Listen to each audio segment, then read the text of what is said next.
Martin Luther King birthday sermons I've delivered, or services I've helped to lead with other speakers, but they go back before the time that his birthday even became a national holiday, as we observe it tomorrow.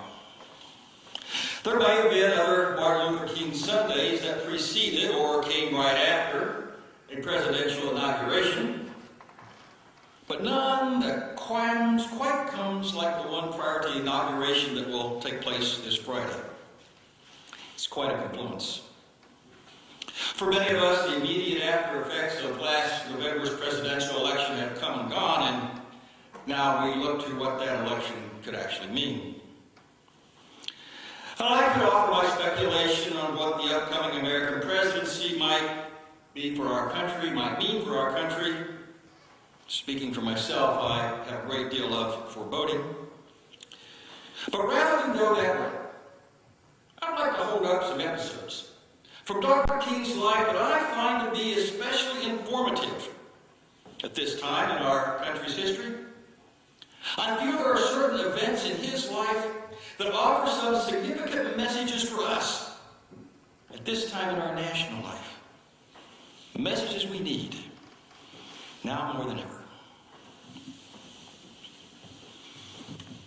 To begin with then, one message he would have for us would be, stay in the struggle, however much one may feel like turning away. The event I think of which calls to mind such a message may well have been one of the most painful and trying times in Dr. King's life and ministry and career. I refer to what happened at the 16th Street Baptist Church in Birmingham, Alabama on September the 15th, 1963. On that Sunday morning, as the congregation was gathering for worship, a powerful bomb that had been planted the night before by members of the local Ku Klux Klan chapter exploded and took the lives of 4 young girls. Their names were Addie Mae Collins, Cynthia Wesley, Carol Robertson, and Carol Denise McNair. By now, Dr. King had become a national, if not global, figure. While a minister at the Dexter Avenue Baptist Church in Montgomery, Alabama, in the late 1950s, he had gained national prominence as the leader of the successful Montgomery bus boycott. Sometime after that, he relocated to his hometown of Atlanta, Georgia, to found and become the leader of the Southern Christian Leadership Conference.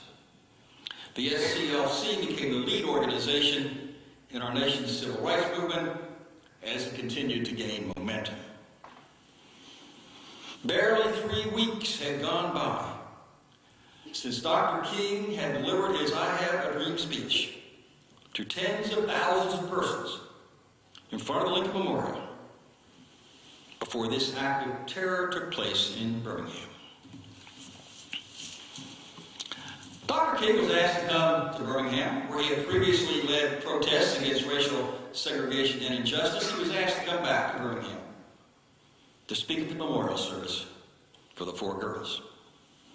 He had, as noted, become the titular head of the movement for racial justice in America by then, but he was still a minister and a pastor. He was asked to come back as Reverend King in his capacity in those roles. I know it's more than a little audacious of me to try to get into Dr. King's head and heart as to what he was thinking and feeling at that time, but I'll have a go at it nonetheless.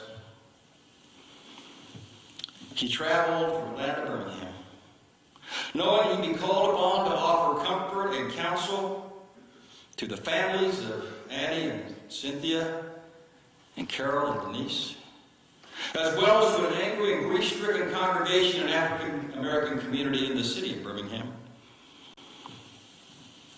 I wonder if he wondered in that moment if it was all worth it. Were all his efforts to speak truth to power in a country so infected with the disease of racism? 3 weeks earlier, he had stirred the souls of thousands, tens of thousands, maybe even millions who saw it on television with the soaring rhetoric of his dream for America. And now he was facing the horrible and ugly reality of the deadly, fear-based hatred he and his compatriots still had to deal with. Did he think of taking his life maybe in some other direction at that point? After all, he had the academic credentials to join the faculty of any number of what were called Negro colleges in those days. And I know there are any number of predominantly white, liberally oriented theological schools, like the one I attended around that time, who would have been delighted to have had a Negro professor identified with their movement, with their institution. And indeed, Dr. King would have had a lot to offer had he taken that route. I would have loved to have been in a seminary classroom with him as a professor. Sure. And who could have blamed him if he'd gone that route? He had a wife and 4 kids. Children whose ages were in the approximate age range of the 4 girls who'd been killed. Moving to academia would not, of course, have completely guaranteed his or their safety, but it would have at least gotten him and them off the front lines. Would anyone have faulted him as a husband and a father for wanting to have some greater level of protection for his family? I fail to see how. But he stayed in the struggle. He stayed on the front lines. At the memorial service for the 4 girls, Dr. King said, "In spite of the darkness of the hour, we must not become bitter. Life is hard. At times as hard as crucible steel. But today you do not walk alone. We must not become bitter. You do not walk alone." If Dr. King could offer up such words and sentiments as these in the face of the horror he was facing at that time, then why should we retreat into despair and cynicism over the outcome of a presidential election? Stay in the struggle. Do not become bitter. You do not walk alone. That is the message from Martin Luther King's life at that time to our lives here and now. I have an addendum to this matter before moving on. In a public park in Birmingham today, there are statues erected of those 4 girls. They were unveiled in September of 2013, 50 years after their deaths. I know that there are any number of meanings and messages that can be derived from the presence of those statues. And among the many that can be found, I offer just this one. Let those statues stand as a reminder of the price that is sometimes extracted when bigotry and hatred are allowed to go unaddressed and unchecked.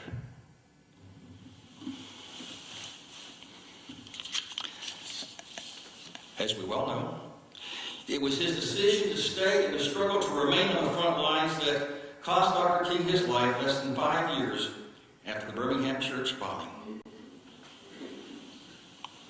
In the true spirit of staying on the front lines, Dr. King was in Memphis on behalf of striking sanitation workers who were attempting to simply obtain a living wage for themselves.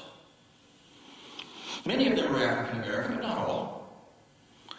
This was an early attempt on Dr. King's part. He was beginning to see some bigger pictures at that point in his life. This was an early attempt on Dr. King's part to link racial justice to economic justice. We'll never know for sure where he might have gone with that had his life continued. But it won't prove to be his final public speech. Here's some of what he said. We've got some difficult days ahead, but it doesn't really matter to me now, because I've been to the mountaintop, and I don't want it. I just want to do God's will, and He has allowed me to go up to the mountain, and I've looked over, and I see the promised land. I may not get there with you, But I want you to know tonight that we as a people will get to the promised land.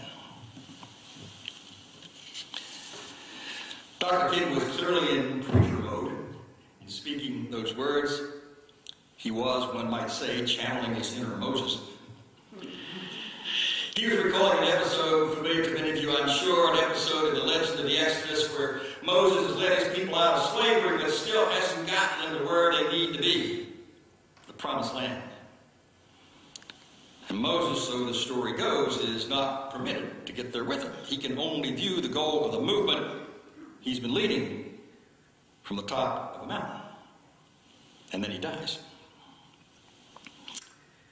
By now, it's the spring of 1968. Dr. King and his compatriots have had some successes. The legal support for what amounted to racial apartheid in some parts of the country had been dismantled. The Voting Rights Act of 1964 had been passed. The Selma to Montgomery March had in significant measure stirred the American conscience.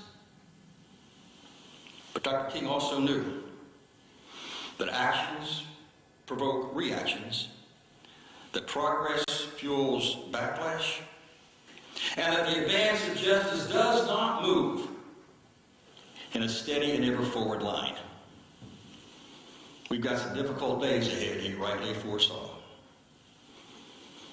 And the message, the urging behind Dr. King invoking the imagery of Moses on the mountaintop is this: do not let the challenges and setbacks of the moment obstruct your vision of where you want and need to go. I think that would be some of his counsel for us today. Accompanying that counsel is also found in that final speech of his where he says, I may not get there with you. Very tragically, he was right. He had less than 24 hours to live when he spoke those words. Whether or not Dr. King had a foreboding or a premonition of his own death at that time is something we'll never know. But the subtext of his saying that he may not get to the promised land can also apply to us here and now.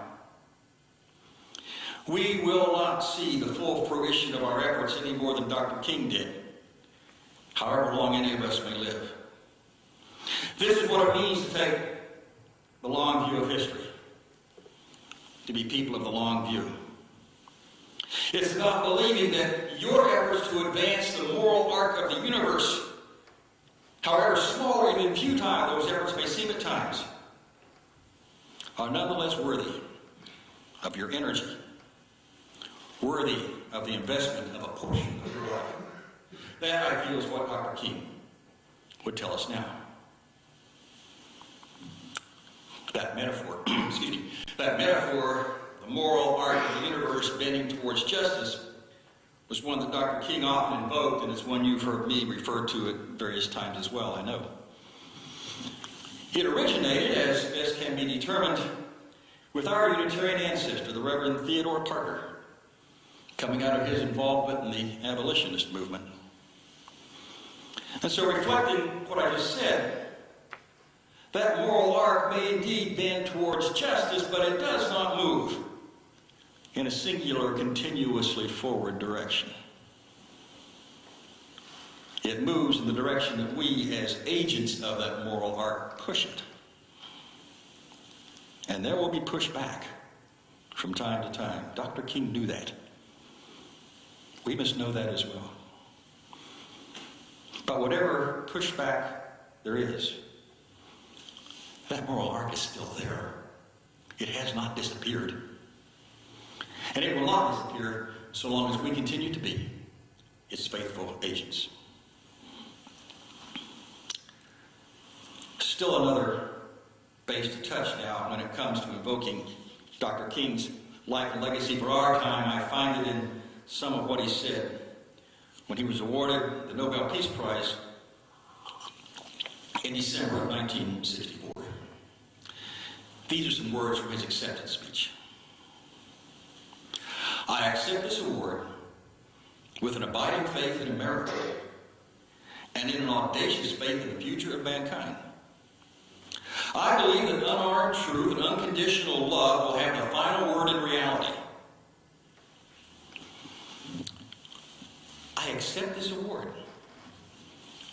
with an abiding faith in America. When you put those words within the context of the time and the circumstances under which Martin Luther King spoke them, they're actually quite amazing. We're back to 1964 now. And while the Civil Rights Bill had been passed and signed by President Johnson at that time, which outlawed many of the more blatantly racist Jim Crow statutes in the primarily southern states, at that time equal access to the vote had still not been secured. A struggle that persists to this day, I might add. The gains that had been reached in the drive for racial justice and equality were being met by vicious and violent reaction, Birmingham church bombing being but one example. And behind the turmoil of those times was the evil legacy of human slavery in America, followed by another century of various kinds of American apartheid even after the institution of slavery had been abolished. And in the face of all that, Dr. King could stand before a global audience and declare, "I accept this award with an abiding faith in America." He believed that the higher ideals that helped give birth to this nation, ideals which he had cited in his dream speech, I Have a Dream speech, he believed they would ultimately prove to be stronger than any and all attempts to subvert those ideals. I believe that unarmed truth and unconditional love will have the final word in reality. Those were not just pretty words meant to embellish a speech. They are a call to vigilance and a call to action. Vigilance when any of the gains we've seen for social justice and human rights in more recent years threatened, and a call to, in our own UU language, to stand on the side of love. Tough love when need be, in order that unconditional love will indeed have the final word in reality. And that will only be so if we make it so. Once more, I accept this award with an abiding faith in America. If Dr. King could speak of and act from an abiding faith in the America he was confronting at the time he spoke those words, can we do any less in our day? One more note in closing. Among the many touching and powerful scenes in the movie Selma, there was one I found especially moving. Came out as Dr. King, as portrayed by actor David Oyelowo, was alone in his house, was experiencing one of his dark nights of the soul, as he surely must have had. He was wrestling with the self-doubt, with the self-questioning that any true and honest leader experiences from time to time, whatever cause or movement he or she may be leading. And on top of that, he was dealing with a vicious smear campaign being directed towards him by then FBI Director J. Edgar Hoover, whose hatred of Dr. King seemed to know no bounds. And in this scene, middle of the night, picks up the phone, spins the rotary dial to place a call to Chicago, to the home of the gospel singer Mahalia Jackson, and he asks her if she would sing over the phone to him, "Precious Lord, take my hand." And of course she did. And Dr. King knew that for all of his education, with his PhD, for all his eloquence, for all his leadership skills, for all the accolades that had come his way, he also knew that he was still a vulnerable, finite human being who at times needed to look beyond himself for that which would ultimately sustain him as he pursued the principles and the causes that drove his life. For all of his impressive personal resources, he still needed his faith. He needed to hear the words of the song we heard earlier in this service to hold him up as he continued on his way. content of your faith, my faith, need not be the same as was Dr. King's.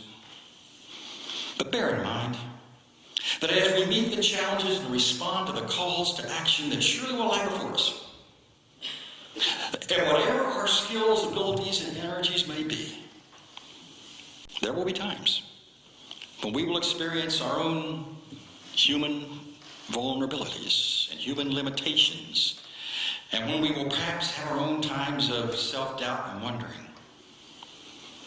And these are such times when we reach beyond ourselves to that which is greater than ourselves. However you experience, however you name it.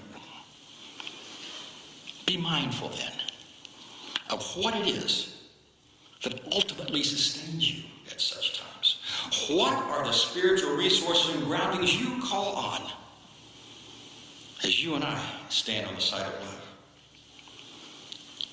And be aware as well that the presence of spiritual communities of love and compassion and justice, like the one gathered right here, those kinds of communities will be especially crucial in the days ahead. And so look to this community for the support and inspiration you will need to take from it from this day forward. And support it well in order that it may offer that support and inspiration to others. Love will guide us. Peace is tried us. Hope inside us will lead the way. It's number 131. Let's